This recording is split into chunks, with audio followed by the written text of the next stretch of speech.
I'm Ben with the BTC Sessions, and this is your Bullish Bit brought to you by Bitrefill.com, your one-stop shop for living on a Bitcoin standard. Sign up and grab gift cards for eSIMs, gaming, e-commerce, your travel needs, food, and much more, and you can buy them all with Bitcoin and Lightning. Sign up today and use code BTC Sessions 10 for some special perks.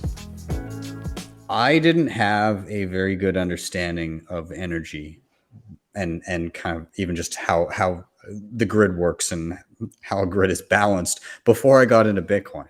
And Bitcoin makes you question a lot of things. It makes you question like what first place, but it takes you down these other roads. And, you know, I had no idea that for a city, you need to have a grid that's operating at maximum capacity at all times to avoid roving blackouts. I had no idea how that's how it worked.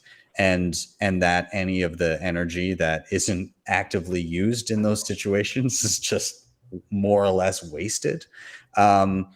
There's a lot of learning that comes along with Bitcoin that is not specifically about Bitcoin. It's interesting to see the narrative around Bitcoin's energy.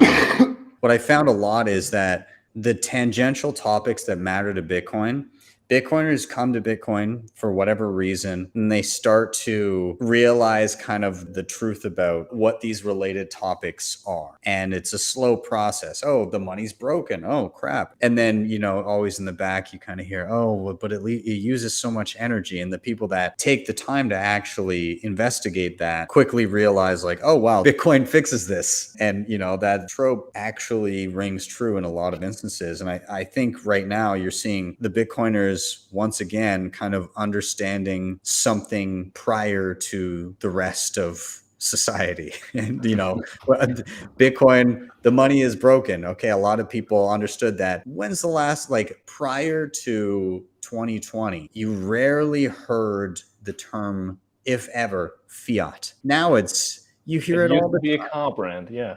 Yeah. Yeah. It's now you hear it all the time. Why do these Bitcoiners hate us so much? Yeah.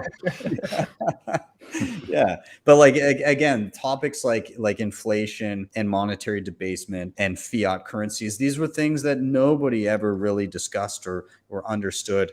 And now it's becoming like, wow, like the money printer go burr meme. That's not a Bitcoin thing. Like, I mean, it is, but like it wasn't just Bitcoiners that rallied around that meme. And I think you're going to see that same proliferation of knowledge when it comes to energy, where people are like, yeah, but just because we can get energy from one thing or the other, like what is the most efficient energy? And like, if you're worried about emissions and what kind of emissions are they? And like, what is Bitcoin doing in that realm? And like, what's the difference between plugging in my electric car and plugging in an S19? Oh, it's on the same grid. What is the difference then? So like, you know, so I think there's going to be a lot of great questions that once again, Bitcoin brings to light for average people down the line. It's going to be great.